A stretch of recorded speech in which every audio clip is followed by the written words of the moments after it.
Party of India ಇವತ್ತು ಇಡೀ ದೇಶದಾದ್ಯಂತ ಸಂಚಲನ ಮೂಡಿಸ್ತಾ ಇರತಕ್ಕಂತಹ ಒಂದು ರಾಷ್ಟ್ರೀಯ ಪಕ್ಷವಾಗಿದೆ. ಕಳೆದ 13 ವರ್ಷಗಳಲ್ಲಿ ಹಲವಾರು ಏಳು ಬೀಳುಗಳನ್ನು ನೋಡುತ್ತಾ ಬಹಳಷ್ಟು ಷಡ್ಯಂತ್ರಗಳನ್ನು, ಬಹಳಷ್ಟು ಸವಾಲುಗಳನ್ನು ಎದುರಿಸುತ್ತಾ ಎಲ್ಲ ಸಂಕಷ್ಟಗಳನ್ನು ಮೆಟ್ಟಿ ನಿಂತಹ ಒಂದು ಪಕ್ಷವಾಗಿರ್ತದೆ Social Democratic Party of India. ಈ ಪಕ್ಷದ ಆರಂಭದ ದಿನಗಳಲ್ಲೇ ಈ ಪಕ್ಷವನ್ನು ಇಲ್ಲದಾಗಿಸಬೇಕು ಅನ್ನುವಂತಹ ಬಹಳಷ್ಟು ಪ್ರಯತ್ನಗಳು ಈ ದೇಶದಲ್ಲಿ ನಡೆಯಿತು. ಒಂದು ಕಡೆ ಫ್ಯಾಸಿಸ್ಟರಾದರೆ, ಇನ್ನೊಂದು ಕಡೆ ನಕಲಿ ಜಾತ್ಯತೀತತೆಯ ಮುಖವಾಡವನ್ನು ಹೊತ್ತಂತಹ ಕಾಂಗ್ರೆಸ್ ಪಕ್ಷದ ಗೋಮುಖ ವ್ಯಾಘ್ರರು ಕೂಡ ಈ ಒಂದು ಪಕ್ಷದ ಬೆಳವಣಿಗೆಯನ್ನು ಸಹಿಸಿಲ್ಲ. ಆದರೆ ಅವರಿಗೆ ಗೊತ್ತಿಲ್ಲ, social Democratic Party of India ಇತರ ಕಾಂಜಿ ಪಿಂಜಿ ಪಕ್ಷಗಳ ರೀತಿ ಅಲ್ಲ. ಈ ಪಕ್ಷಕ್ಕೆ ಒಂದು ಸೈದ್ಧಾಂತಿಕ ನಿಲುವಿದೆ, ಒಂದು ಬದ್ಧತೆ ಇದೆ. ಈ ಪಕ್ಷದಲ್ಲಿ ಸೇರ್ಪಡೆಗೊಳ್ಳುವಂತಹ ಒಬ್ಬೊಬ್ಬ ಕಾರ್ಯಕರ್ತರು ಕೂಡ ಅವರು ಕೆಚ್ಚೆದೆಯ ಕಾರ್ಯಕರ್ತರಾಗಿರ್ತಾರೆ. ಅವರು ಇಟ್ಟಂತಹ ಹೆಜ್ಜೆಯಿಂದ ಯಾವತ್ತೂ ಹಿಂದೆ ಸರಿಯುವವರು ಅಲ್ಲ ಅನ್ನುವಂತಹ ವಿಚಾರ ಇವರಿಗೆ ಗೊತ್ತಿಲ್ಲ. ಬಹುಶಃ ಈಗ ಗೊತ್ತಾಗ್ತಾ ಇದೆ.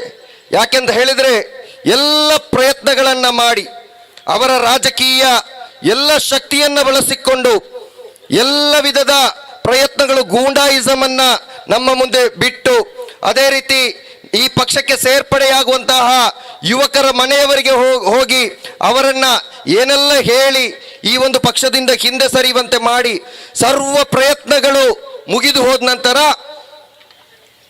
ಈ ದೇಶದ ತನಿಖಾ ಸಂಸ್ಥೆಗಳನ್ನು ಎದುರು ಬಿಟ್ಟು ಅವರ ಮುಖಾಂತರ ಭಯಪಡಿಸುವಂತಹ NIA, ED, CBI ಅಂತ ಹೇಳಿ ಭಯಪಡಿಸಿಕೊಂಡು ನಮ್ಮ ಕಚೇರಿಗಳಿಗೆ ಬೀಗ ಜಡಿಯುವ ಮುಖಾಂತರ ನಮ್ಮನ್ನು ದಮನಿಸಲಿಕ್ಕೆ ಪ್ರಯತ್ನ ಮಾಡಿದ್ರು. ಆ ಸಂದರ್ಭದಲ್ಲಿ social Democratic Party of India ನಿಮ್ಮ ಈ ಷಡ್ಯಂತ್ರವನ್ನು ನಾವು ಮೆಟ್ಟಿ ನಿಲ್ಲಿಯೇ ತೀರ್ತೇವೆ ಅನ್ನುವಂತಹ ಒಂದು ದೃಢ ಹೆಜ್ಜೆಯೊಂದಿಗೆ ಇವತ್ತು ಮೂಡಬಿದ್ರೆಯಲ್ಲಿ ನಾವು ಒಂದು ಬೃಹತ್ತಾದಂತಹ ಕಚೇರಿಯನ್ನು, ಮಾಹಿತಿ ಕೇಂದ್ರವನ್ನು ಉದ್ಘಾಟನೆ ಮಾಡಿ ಜನತೆಗೆ ಸಮರ್ಪಿಸ್ತಾ ಇದ್ದೇವೆ. ಈ ಕಚೇರಿ ಉದ್ಘಾಟನೆಯಲ್ಲಿ ಒಂದು ಸಂದೇಶ ಇದೆ. ಯಾಕೆಂತ ಹೇಳಿದರೆ ನಮ್ಮನ್ನು ನೀವು ಅಷ್ಟು ಸುಲಭವಾಗಿ ತಡೆ ಹಿಡಿಲಿಕ್ಕೆ ಸಾಧ್ಯ ಇಲ್ಲ. ಯಾಕೆಂತ ಹೇಳಿದರೆ social Democratic Party of India ಅಂತ ಹೇಳಿದರೆ ಆನಂದ ಮಿತ್ತಬೈಲ್ರವರು ಹೇಳಿದ ಹಾಗೆ ಅದು ಡಾಕ್ಟರ್ BR ಅಂಬೇಡ್ಕರ್ ಅವರು ನೀಡಿದಂತಹ ಒಂದು ಸಂವಿಧಾನವಾಗಿದೆ. ಆ ಸಂವಿಧಾನದ ಆಶಯದಲ್ಲೇ Social Democratic Party of India ಕಾರ್ಯನಿರ್ವಹಿಸ್ತದೆ ಅಂತ ಹೇಳಿ ಈ ದೇಶದ ಕಟ್ಟ ಕಡೆಯ ಪ್ರಜೆಗೂ ಕೂಡ ಸ್ವಾತಂತ್ರ್ಯ, ನ್ಯಾಯ, ರಕ್ಷಣೆಯನ್ನ ನೀಡುವಂಥದ್ದು ಸೋಷಿಯಲ್ ಡೆಮೊಕ್ರೆಟಿಕ್ ಪಾರ್ಟಿ ಆಫ್ ಇಂಡಿಯಾದ ಧ್ಯೇಯವಾಕ್ಯವಾಗಿದೆ ಅನ್ನೋದನ್ನು ನಾನು ಇವತ್ತು ನೆನಪಿಸ್ತಾ ಇದ್ದೇನೆ. ಬಂಧುಗಳೇ, ನಮ್ಮನ್ನು ನೀವು ಇನ್ನೂ ತಡೆಯಲಿಕ್ಕೆ ಬರಬೇಡಿ. ಇನ್ನು ನಿಮ್ಮಲ್ಲಿ ಎಲ್ಲಾದರೂ ನಮ್ಮನ್ನು ತಡೆಯುವಂತಹ ಶಕ್ತಿ ಉಳಿದಿದ್ರೆ ಪ್ರಜಾಪ್ರಭುತ್ವ ವ್ಯವಸ್ಥೆಯ ಚುನಾವಣೆಯಲ್ಲಿ ನಮ್ಮನ್ನು ನೀವು ಎದುರಿಸಿ ನಿಮ್ಮ ತಾಕತ್ತನ್ನು ತೋರಿಸಿ ಅಂತ ಹೇಳಿ ಈ ಸಂದರ್ಭದಲ್ಲಿ ಸವಾಲು ಹಾಕ್ತೇನೆ. ಇವತ್ತು ನಮ್ಮ ಅಭ್ಯರ್ಥಿಗಳಿಗೆ ಬಹಳ ಫೋನ್ ಕರೆಗಳು ಬರಲಿಕ್ಕೆ ಸ್ಟಾರ್ಟ್ ಆಗಿದೆ. ನಮ್ಮ ಮತದ ಮೌಲ್ಯ ಇವತ್ತು ತಿಳಿತಾ ಇದೆ. ಅದು ಚಿಲ್ಲರೆ 500 ರೂಪಾಯಿ, 2000 ರೂಪಾಯಿಯ ಮೌಲ್ಯ ಅಲ್ಲ ಅಂತ ಹೇಳಿ ಬಹುಶಃ ಅಲ್ಫೋನ್ಸ್ ಫ್ರಾಂಕೋರ್ ಅವರಿಗೂ ಕೂಡ ಕರೆ ಬಂದಿರಬಹುದು. ಕೋಟ್ಯಾಂತರ ರೂಪಾಯಿಯ ಬೇಡಿಕೆಗಳು, ನಿಮಗೆ ಕೋಟ್ಯಾಂತರ ರೂಪಾಯಿ ಕೊಡ್ತೇವೆ, ಫ್ಲಾಟ್ ನೀಡ್ತೇವೆ, ಬಂಗ್ಲೆ ನೀಡ್ತೇವೆ ಅನ್ನುವಂತಹ ಬೇಡಿಕೆಗಳು ಇವತ್ತು ಬರ್ತಾ ಇದೆ ಅಂತ ಹೇಳಿದರೆ ಬಹುಶಃ ನಾವು ಇನ್ನೂ ಕೂಡ ನಾಮಪತ್ರ ಹಾಕಲಿಲ್ಲ. ನಾಮಪತ್ರ ಹಾಕುವ ಮೊದಲೇ ಆ ವಿಭಾಗಗಳು ಬೆವೆತು ಹೋದಿದೆ ಅಂತ ಹೇಳಿ ಇವತ್ತು ನಮಗೆ ಅನಿಸ್ತಾ ಇದೆ. ನಾವು ನಿಮ್ಮ ಕೋಟ್ಯಾಂತರ ರೂಪಾಯಿಗಳಿಗೆ ತಲೆಬಾಗುವವರಲ್ಲ.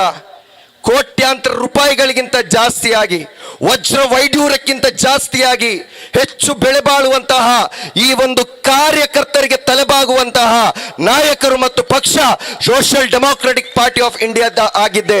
ನೀವು ನಮ್ಮನ್ನು ಖರೀದಿಸುವಂತಹ ಪ್ರಯತ್ನವನ್ನು ಮಾಡಬೇಡಿ.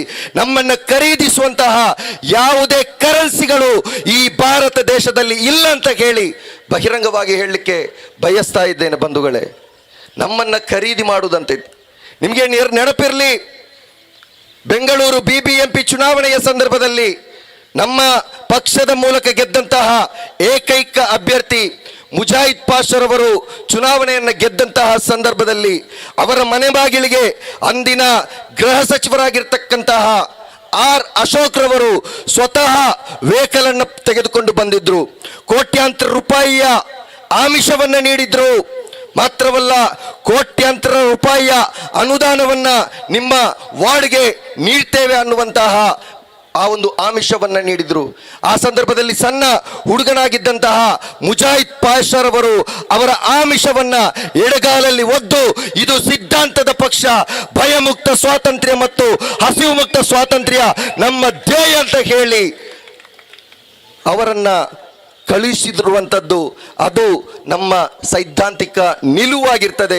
ಆದ್ದರಿಂದ ಈ 2023 ಚುನಾವಣೆಯಲ್ಲಿ ಯಾರೊಂದಿಗೂ ಕೂಡ ಯಾವುದೇ ರಾಜಿ ಇಲ್ಲದೆ ನಾವು ಚುನಾವಣೆಯನ್ನ ಎದುರಿಸಲಿಕ್ಕಿದ್ದೇವೆ. ದಕ್ಷಿಣ ಕನ್ನಡ ಜಿಲ್ಲೆ ಸೇರಿದಂತೆ ಕರ್ನಾಟಕ ರಾಜ್ಯದ ವಿವಿಧ ಭಾಗಗಳಲ್ಲಿ ಸೋಷಿಯಲ್ ಡೆಮಾಕ್ರೆಟಿಕ್ ಪಾರ್ಟಿ ಆಫ್ ಇಂಡಿಯಾದ ಆ ಒಂದು ಕರ್ಮನಿರತ ನಾಯಕರ ಅವರ ಕಂಚಿನ ಧ್ವನಿಗಳು ಮುಂದಿನ ದಿನಗಳಲ್ಲಿ ವಿಧಾನಸೌಧದಲ್ಲಿ ಮೊಳಗಲಿಕ್ಕಿದೆ. ಅದಕ್ಕೆ ತಮ್ಮೆಲ್ಲರ ಆಶೀರ್ವಾದ ಬೇಕಾಗಿದೆ. ನೀವು ಈ 13 ವರ್ಷಗಳ ಕಾಲ ನಮ್ಮನ್ನ ವಿವಿಧ ರೀತಿಯಲ್ಲಿ ಸಾಕಿ ಸಲಹಿದವರು, ನಮಗೆ ಬೇಕಾದಂತಹ ಸರ್ವಸ್ವವನ್ನು ನೀಡಿದವರು, ಎಲ್ಲವನ್ನು ಕೂಡ ಧಾರೆ ಎರೆದವರು. ಈ ಒಂದು ಚಳುವಳಿಗೆ ಬೇಕಾಗಿ ನಿಮ್ಮ ಸಂಪತ್ತನ್ನ, ದುಡ್ಡನ್ನ, ಸಮಯವನ್ನ ಎಲ್ಲವನ್ನು ಕೊಟ್ಟು ನಮ್ಮನ್ನ ನೀವು ಬೆಳೆಸಿದ್ದೀರಿ. ಈ 2023 ಚುನಾವಣೆಯಲ್ಲಿ ನಾವು ನಿಮ್ಮ ಹತ್ರ ಕೇಳ್ತಾ ಇರುವಂಥದ್ದು, ನಿಮ್ಮ ಅಮೂಲ್ಯವಾದಂತಹ ಮತವನ್ನ ಯಾವುದೇ ವಿಧದ ಅಡೆತಡೆ ಇಲ್ಲದೆ ಸೋಷಿಯಲ್ ಡೆಮಾಕ್ರೆಟಿಕ್ ಪಾರ್ಟಿ ಆಫ್ ಇಂಡಿಯಾಕ್ಕೆ ನೀವು ನೀಡಲಿಕ್ಕೆ ಸಜ್ಜಾಗಿ ಸಮೃದ್ಧ ಕರ್ನಾಟಕವನ್ನ ನಾವು ಕಟ್ಟೇವೆ, ಭದ್ರತೆಯ ನಾಡೊಂದನ್ನ ನಾವು ಕಟ್ಟೇವೆ. ಅದಕ್ಕೆ ಬೇಕಾಗಿರುವಂಥದ್ದು ನಿಮ್ಮ ಅಮೂಲ್ಯವಾದಂತಹ ಮತ ಮಾತ್ರ. ಯಾಕೆ ಒಂದು ಇಷ್ಟು ನಿಷ್ಠುರವಾಗಿ ನಾವು ಹೇಳ್ತಾ ಇದ್ದೇವೆ ಅಂತ ಹೇಳಿದರೆ, ಬಂಧುಗಳೇ, ಇಲ್ಲಿ ಕೊಲೆ ರಾಜಕೀಯ ದಿನದಿಂದ ದಿನಕ್ಕೆ ಏರ್ತಾ ಇದೆ. ಧರ್ಮದಂಗಲ್, ಧರ್ಮದ ಮೂಲಕ ವ್ಯಾಪಾರವನ್ನ ಧರ್ಮದ ಹೆಸರಿನಲ್ಲಿ ತಡೆಯಲ್ಲಿ ಹಿಡಿಯಲಾಗ್ತದೆ. ಗುಂಪು ಹತ್ಯೆ ನಡೀತಾ ಇದೆ. ಈ ದೇಶದಲ್ಲಿ ಮುಸ್ಲಿಂ ಸಮುದಾಯವನ್ನ, ದಲಿತ ಸಮುದಾಯವನ್ನ, ಕ್ರೈಸ್ತ ಸಮುದಾಯವನ್ನ ಗುಲಾಮರಂತೆ ಕಾಣಲಾಗ್ತದೆ. ಅದು ಬಿಜೆಪಿ ಪಕ್ಷವಾಗಿರಲಿ ಅಥವಾ ಕಾಂಗ್ರೆಸ್ ಪಕ್ಷವಾಗಿರಲಿ, ಅವರಿಗೆ ಯಾವುದೇ ಪ್ರಾಧಾನ್ಯತೆಯನ್ನ ನೀಡದೇ ಇರತಕ್ಕಂತಹ ಸಂದರ್ಭದಲ್ಲಿ ನಮ್ಮ ಪ್ರಾಧಾನ್ಯತೆ ಏನು, ನಮ್ಮ ಮತದ ಮೌಲ್ಯ ಏನು ಅಂತ ಹೇಳಿ ಇವರಿಗೆ ನಾವು ತೋರಿಸಿಕೊಡ್ಬೇಕಾಗಿದೆ. ಅದು ತೋರಿಸಿಕೊಡುವವರೆಗೂ ಕೂಡ ಇವರಿಗೆ ಬುದ್ಧಿ ಬರುವುದಿಲ್ಲ. ಬಂಧುಗಳೇ, ನಿನ್ನೆ ದಿನ ಅಡ್ಯನಡ್ಕದಲ್ಲಿ ಶೈಕ್ಷಣಿಕ ತರಬೇತುದಾರರಾಗಿರ್ತಕ್ಕಂತಹ ಒಬ್ಬ ನನ್ನ ಆತ್ಮೀಯ ಸ್ನೇಹಿತರು ಅಲ್ಲಿಯ ಸ್ಥಳೀಯ ಒಂದು ಮುಸ್ಲಿಂ ಸಂಘಟನೆ ನಡೆಸಿಕೊಟ್ಟಂತಹ ಶೈಕ್ಷಣಿಕ ಕಾರ್ಯಾಗಾರಕ್ಕೆ ಬಜರಂಗದಳ ವಿಶ್ವ ಹಿಂದೂ ಪರಿಷತ್ನ ಕಾರ್ಯಕರ್ತರು ನುಗ್ಗಿ ದಾಂಧಲೆಯನ್ನ ಮಾಡಿ ಇಲ್ಲಿ ಇಸ್ಲಾಮನ್ನ ಬೋಧನೆ ಮಾಡಲಾಗ್ತದೆ ಅನ್ನುವಂತಹ ಆರೋಪವನ್ನು ಹೊರಿಸಿ ಕಾರ್ಯಕ್ರಮವನ್ನ ನಿಲ್ಲಿಸ್ತಾರೆ. ಅದ್ಭುತವಾದಂಥ ಕಾರ್ಯಕ್ರಮ, ವಿಡಿಯೋವನ್ನ ನೀವು ಸಾಮಾಜಿಕ ಜಾಲತಾಣಗಳಲ್ಲಿ ನೋಡಬಹುದು. ಸಂಘಟಕರಲ್ಲಿ ಆ ಒಂದು ಕಾರ್ಯಕ್ರಮದ ಸಂಪೂರ್ಣ ವಿಡಿಯೋ ಕೂಡ ಇದೆ. ಆದರೆ ಇದು ಯಾವುದನ್ನು ಕೂಡ ಪರಿಶೀಲಿಸದೆ ಪೊಲೀಸ್ ಇಲಾಖೆ ಇವತ್ತು ಆ ದಾಳಿ ಮಾಡಿದಂತಹ ಬಜರಂಗದಳ ಮತ್ತು ವಿಶ್ವ ಹಿಂದೂ ಪರಿಷತ್ನ ಕಾರ್ಯಕರ್ತರ ಬದಲಾಗಿ ಕಾರ್ಯಕ್ರಮವನ್ನು ಸಂಘಟಿಸಿದಂತಹ ಆ ಮುಸ್ಲಿಂ ಸಂಘಟನೆ ಮತ್ತು ಆ ಒಂದು ಶಾಲಾ ಆಡಳಿತ ಮಂಡಳಿಯ ಸದಸ್ಯರ ಮೇಲೆ ಕೇಸನ್ನು ದಾಖಲಿಸ್ತಾ ಇದೆ ಅಂತ ಹೇಳಿದ್ರೆ ಎಲ್ಲಿದೆ ನ್ಯಾಯ?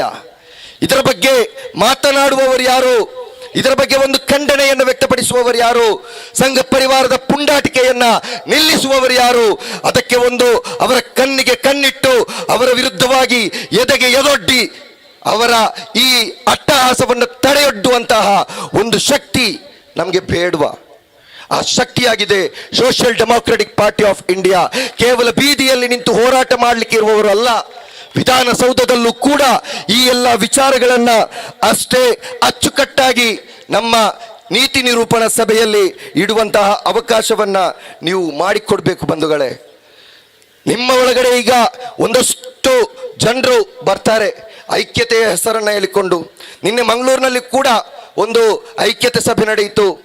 ಮುಸ್ಲಿಂ ಸಮುದಾಯ ಎಲ್ಲ ಒಗ್ಗಟ್ಟಾಗಿ ನಾವು ಮತ್ತೆ ಅದೇ ನಕಲಿ ಜಾತ್ಯತೀತ ಪಕ್ಷವಾದಂತಹ ಕಾಂಗ್ರೆಸ್ ಅನ್ನ ಗೆಲ್ಲಿಸಬೇಕು ಅಂತ ಹೇಳಿ ತಾಕೀತು ಮಾಡುವಂತಹ, ಫರ್ಮಾನು ಮಾಡುವಂತಹ ಈ ಎಲ್ಲ ಸೋ ಕಾಲ್ಡ್ ನಾಯಕರೊಂದಿಗೆ ನಮಗೆ ಕೇಳಲಿಕ್ಕಿರುವಂತದ್ದು, ನಮ್ಮ ಯುವಕರನ್ನ ನಡುಬೀದಿಯಲ್ಲಿ ಕೊಂದಂತಹ ಸಂದರ್ಭದಲ್ಲಿ, ಅವರಿಗೆ ಹಲ್ಲೆ ಮಾಡಿದಂತಹ ಸಂದರ್ಭದಲ್ಲಿ, ಅವರನ್ನ ದರೋಡೆ ಮಾಡಿ ಅವರಲ್ಲಿದ್ದಂತಹ ಎಲ್ಲ ವಸ್ತುಗಳನ್ನ ದೋಚಿದಂತಹ ಸಂದರ್ಭದಲ್ಲಿ, ನಮ್ಮ ಮುಸ್ಲಿಂ ಯುವಕರನ್ನ ಸುಳ್ಳು ಕೇಸುಗಳ ಮೇಲೆ ಅವರನ್ನು ಬಂಧಿಸಿ ಜೈಲಿಗಟ್ಟಿದಂತಹ ಸಂದರ್ಭದಲ್ಲಿ, ನ್ಯಾಯಯುತವಾದಂತಹ ಹೋರಾಟವನ್ನು ಮಾಡಿದಂತಹ ಮುಸ್ಲಿಂ ಸಂಘಟನೆಯನ್ನ UAPA ಕಾಯ್ದೆಯಡಿ ಅವರನ್ನ ನಿಷೇಧ ಮಾಡಿದಂತಹ ಸಂದರ್ಭದಲ್ಲಿ ನಿಮ್ಮ ಈ ಐಕ್ಯತೆ ಎಲ್ಲಿತ್ತು? ಯಾಕಾಗಿ ನೀವು ಮಾತನಾಡಲಿಲ್ಲ? ಯಾಕಾಗಿ ನೀವು ಪ್ರೆಸ್ ಮೀಟ್ ಅನ್ನು ಕರೆದಿಲ್ಲ?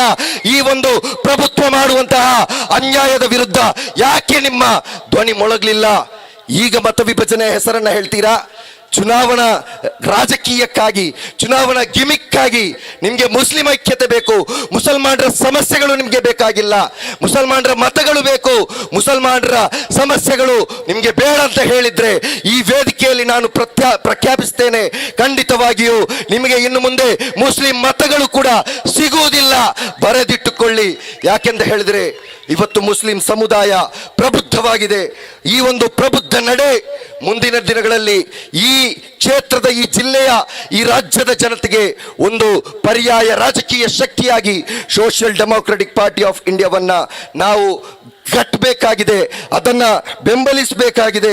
ಖಂಡಿತವಾಗಿಯೂ ಅದನ್ನ ಕಟ್ಟಿದಾಗ ಮಾತ್ರ ಈ ನಾಡಿನಲ್ಲಿ ಶಾಂತಿಯನ್ನ, ಭದ್ರತೆಯನ್ನ, ನಿರ್ಭೀತಿಯನ್ನ ಕಾಣಲಿಕ್ಕೆ ಸಾಧ್ಯ ಇದೆ ಅನ್ನೋದನ್ನು ನಾವುಗಳು ಅರ್ಥ ಮಾಡಬೇಕು. ಇನ್ನು SDP ನಿಂತರೆ BJP ಬರ್ತದೆ ಅಂತ ಹೇಳಿ, ಎಲ್ಲಿ ಬರ್ತದೆ? SDP ಮತ ಹಾಕಿದ್ರೆ BJP ಹೇಗೆ ಬರ್ತದೆ?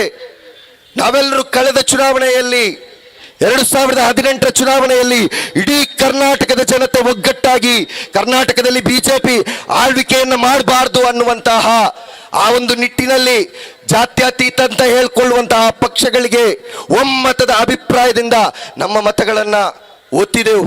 ಪ್ರಾದೇಶಿಕ ಪಕ್ಷವಾಗಿರಬಹುದು ಅಥವಾ ಕಾಂಗ್ರೆಸ್ ಪಕ್ಷವಾಗಿರಬಹುದು, ಅದು ಗೆಲ್ಲಲಿಕ್ಕೆ ಸಾಧ್ಯ ಇರತಕ್ಕಂತಹ ಎಲ್ಲ ಕ್ಷೇತ್ರಗಳಲ್ಲೂ ಕೂಡ ಮತವನ್ನ ಒತ್ತಿ ಇವರಿಗೆ ಒಂದು ಸಾಧಾರಣವಾದಂತಹ ಬಹುಮತವನ್ನ ನೀಡಿದ್ರು ಕೂಡ ಇದೇ ನಕಲಿ ಜಾತ್ಯತೀತತೆಯ ಪಕ್ಷದ ಮುಖವಾಡವನ್ನ ಹೊತ್ತಂತಹ ಪಕ್ಷದ 17 ಮಂದಿ ಶಾಸಕರು IPL ನಲ್ಲಿ ಕ್ರಿಕೆಟಿಗರು ಸೇಲ್ ಆಗುವ ರೀತಿಯಲ್ಲಿ ಅವರನ್ನ ಬಿಡ್ನಲ್ಲಿ, ಅವರನ್ನ ರೆಸಾರ್ಟ್ನಲ್ಲಿ ಇಟ್ಟು ಹರಾಜು ಹಾಕಿ ಬಿಡ್ ಮೂಲಕ ಅವರು BJPಗೆ ಮಾರಾಟವಾದ್ರಲ್ಲ, ಆವಾಗ ಯಾಕೆ ಈ BJP ಬರ್ತದೆ ಅನ್ನುವಂತಹ ಗುಮ್ಮ ನಿಮ್ಗೆ ನೆನಪಿಗೆ ಬರಲಿಲ್ಲ? ಇದನ್ನ ಈ ದೇಶದ, ಈ ರಾಜ್ಯದ ಜನತೆ ನೋಡ್ತಾ ಇದೆ. ನಿಮ್ಮ ಈ BJP ಬರ್ತದೆ ಅನ್ನುವಂತಹ ನಾಟಕವನ್ನ ಬಿಟ್ಟು ಬಿಡಿ. ಈ ಜನತೆ ಒಗ್ಗಟ್ಟಾಗಿ SDPಗೆ ಮತ ಹಾಕಿದಂತಹ ಎಲ್ಲಾ ಜಾಗಗಳಲ್ಲೂ ಕೂಡ SDP ಗೆದ್ದಿದೆ, SDP ಆಳ್ವಿಕೆಯನ್ನ ಮಾಡ್ತಾ ಇದೆ. ಸಜಿಪ ನಡುವಿನಲ್ಲಿ ಪಾವೂರ್ ಗ್ರಾಮ ಪಂಚಾಯತಿಯಲ್ಲಿ, ಮಲಾರ್ ಗ್ರಾಮ ಪಂಚಾಯತಿಯಲ್ಲಿ SDP ಆಳ್ವಿಕೆಯನ್ನ ಮಾಡ್ತಾ ಇದೆ. ಯಾಕೆ? ಇದೇ ಕ್ಷೇತ್ರದ ಪುತ್ತಿಗೆ ಗ್ರಾಮ ಪಂಚಾಯತ್ನ ಉಪಾಧ್ಯಕ್ಷೆಯಾದಂತಹ ಇವರು ತಾಹಿರಾ ಬಾಂಡ್ರವರು ಇವತ್ತು ನಮ್ಮ ವೇದಿಕೆಯಲ್ಲಿದ್ದಾರೆ. ಅವರಿಗೆ ಮತ ಹಾಕಿ SDP ಗೆದ್ದಿದೆ ಅಲ್ಲಿ ಆ ಒಂದು ವಾರ್ಡ್ನಲ್ಲಿ. SDP ಮತ ಹಾಕಿದ್ರೆ SDP ಗೆಲ್ತದೆ. ಆದ್ದರಿಂದ ನಮ್ಮ ಸಂಕಷ್ಟಗಳಿಗೆ ಧ್ವನಿಯಾಗದಂತಹ ಈ ಸೋ ಕಾಲ್ಡ್ ರಾಜಕೀಯವನ್ನ, ಅದೇ ರೀತಿ ನಮ್ಮನ್ನ ನಿರಂತರವಾಗಿ ದ್ವೇಷಿಸುವಂತಹ BJPಯ ದ್ವೇಷ ರಾಜಕಾರಣವನ್ನ ನಾವು ನಿಲ್ಲಿಸಬೇಕಾಗಿದೆ. BJPಗರಿಗೆ ನಮಗೆ ಹೇಳಲಿಕ್ಕಿರುವಂಥದ್ದು ಏನು ಅಂತ ಹೇಳಿದ್ರೆ, ನೀವು ನಿಮ್ಮ ಅಧಿಕಾರ ಕೈಯಲ್ಲಿದೆ ಅಂತ ಹೇಳಿ SDP ಪಕ್ಷವನ್ನ ಏನಾದರೂ ಮುಗಿಸ್ಲಿಕ್ಕೆ, ದಮನ ಮಾಡಲಿಕ್ಕೆ ಬರುವುದೇ ಆದ್ರೆ ಈ social Democratic Party of India ಕೇವಲ ಒಂದು ರಾಜಕೀಯ ಚಿಂತನೆಯನ್ನ ಹೊಂದಿರತಕ್ಕಂತಹ ಪಕ್ಷ ಮಾತ್ರವಲ್ಲ, ನಿಮ್ಮ ಎಲ್ಲ ವಿಧದ ಸಂಘರ್ಷಗಳಿಗೆ ಅದೇ ರೀತಿಯ ತಕ್ಕದಾದಂತಹ ಪಾಠ ಮತ್ತು ಉತ್ತರವನ್ನ ನೀಡಲಿಕ್ಕೆ ಶಕ್ತವಾಗಿರ್ತಕ್ಕಂತಹ ಒಂದು ವೇದಿಕೆ, ಅಂತಹ ಒಂದು ಸಮೂಹ ದ್ರೋಹವನ್ನ ಸೃಷ್ಟಿ ಮಾಡಿಕೊಂಡಾಗಿರ್ತದೆ. ಈ ಒಂದು ರಾಜಕೀಯಕ್ಕೆ ನಾವು ಇಳಿದಿರುವಂತದ್ದು ಅಷ್ಟು ಸುಲಭವಾಗಿ ನಿಮ್ಮ ಅಧಿಕಾರವನ್ನು ದುರುಪಯೋಗಪಡಿಸಿಕೊಂಡು ನಮ್ಮನ್ನ ದಮನಿಸಲಿಕ್ಕೆ ಸಾಧ್ಯ ಇಲ್ಲ ಅನ್ನುವಂತಹ ಎಚ್ಚರಿಕೆಯ ಮಾತನ್ನ ನೀಡಲಿಕ್ಕೆ ಬಯಸ್ತಾ ಇದ್ದೇನೆ. 2023 ಚುನಾವಣೆಯಲ್ಲಿ ಒಂದು ದೊಡ್ಡದಾದಂತಹ ವಿಜಯವನ್ನ Social Democratic Party of India ಕಾಣಲಿಕ್ಕಿದೆ. ಇಲ್ಲಿಂದ ಪಾರದರ್ಶಕತೆಯ ನಿರ್ಭೀತಿಯ ಒಂದು ರಾಜಕೀಯ ಪರ್ವ ಕರ್ನಾಟಕ ರಾಜ್ಯದಲ್ಲಿ ಮೊಳಗಲಿಕ್ಕಿದೆ. ಸೋಷಿಯಲ್ ಡೆಮಾಕ್ರೆಟಿಕ್ ಪಾರ್ಟಿ ಆಫ್ ಇಂಡಿಯಾದ ರಾಜ್ಯಾಧ್ಯಕ್ಷರಾದಂತಹ ಅಬ್ದುಲ್ ಮಜೀದ್ ಕೂಡ್ಲಿಪೇಟೆ ಸೇರಿದಂತೆ ಭಾಸ್ಕರ್ ಪ್ರಸಾದ್ ರವರು, ಪ್ರೊಫೆಸರ್ ಹರಿರಾಮ್ ರವರು, ಅಲ್ಫೋನ್ಸೋ ಫ್ರಾಂಕೋ ರವರು, ಈ ರೀತಿಯ ಒಂದಷ್ಟು ವ್ಯಕ್ತಿಗಳು ವಿಧಾನಸೌಧವನ್ನ ಪ್ರವೇಶ ಮಾಡಲಿಕ್ಕಿದ್ದಾರೆ. ನ್ಯಾಯವಂಚಿತ ಜನತೆಯ ಪರವಾಗಿ ಅವರು ವಿಧಾನಸೌಧದ ಟೇಬಲ್ ಅನ್ನು ಮುಟ್ಟಿಕೊಂಡು ನ್ಯಾಯವನ್ನ ಕೇಳಿ ಪಡೆಯಲಿಕ್ಕಿದ್ದಾರೆ ಅನ್ನುವಂತಹ ಭರವಸೆಯ ಮಾತಿನೊಂದಿಗೆ ಅವಕಾಶಕ್ಕಾಗಿ ಕ್ಷೇತ್ರ ಸಮಿತಿಯವರನ್ನ ಅಭಿನಂದಿಸುತ್ತಾ